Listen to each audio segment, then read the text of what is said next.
இந்த மாசத்துல சனிக்கிழமை 4 நாள், ஞாயிற்றுக்கிழமை 4 நாள், ரம்ஜான் 1 நாள், காந்தி ஜெயந்தி 1 நாள், ஆயுத பூஜா 1 நாள், விஜயதசமி 1 நாள், தீபாவளி 1 நாள், மொத்தத்துல 13 நாள் லீவு. இந்த மாசம் ரொம்ப நல்லா. அப்புறம் என்ன மாசம் வரும்?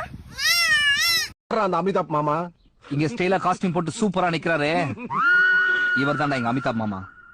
இது வரைக்கும் இவரை முறைச்சிட்டு எவனும் உயிரோட போன. இங்கிலீஷ்ல மொத்தம் எத்தனை எழுத்து இருக்கு? இங்கிலீஷ்ல வந்து 56, 45, 45 ஒரு 34. 34 சார் ஏதோ ஒரு முடிவாங்க. இருக்கு பேல. இங்கிலீஷ்ல மொத்தம் 26 எழுத்து இருக்குடா. அவ்வளவுதான். எந்த பாட்டா இருந்தாலும் பாடு, கரெக்டா பாடு. கண்ணதாசங்காரக்குடி மைக்க நல்லா அப்படி. அமைதிக்கு பெயர்தான் சாந்தி. அப்ப புயலுக்கு பேர் என்ன, பூந்தியா? உங்களுக்கு ட்ரெஸ் எடுத்துட்டியாடி? உங்களுக்கு ஏன்டி ட்ரெஸ் எடுக்கணும்? எனக்கு தாண்டி ட்ரெஸ் எடுத்திருக்கேன். மதுரை வீரன் தானே. சரி, காலைல சாப்பிட்டியா? காலைல எல்லாம் சாப்பிட மாட்டேன்டி, கையில தாண்டி சாப்பிடுவேன். அவனை உசுப்பி விட்ட வீணே. ஹலோ, செருப்பு கடைக்கார அண்ணன் தானே? ஆமா ஆமா, சொல்லுங்க. ஆனா ஒரு 10 நாளைக்கு முன்னாடி 600 ரூபாய் கொடுத்து ஒரு ஜோடி செருப்பு எடுத்து போனேன். அந்த செருப்புல ஒண்ணு நாய் தூக்கின்னு போயிருச்சுன்னா, அது ஒரு செருப்பு இருக்குது, ஒரு 150 ரூபாய் மட்டும் தாங்கண்ணே, எனக்கு போதுனாண்ணா. வைடா சாவுகிறாக்கிய. என்னது?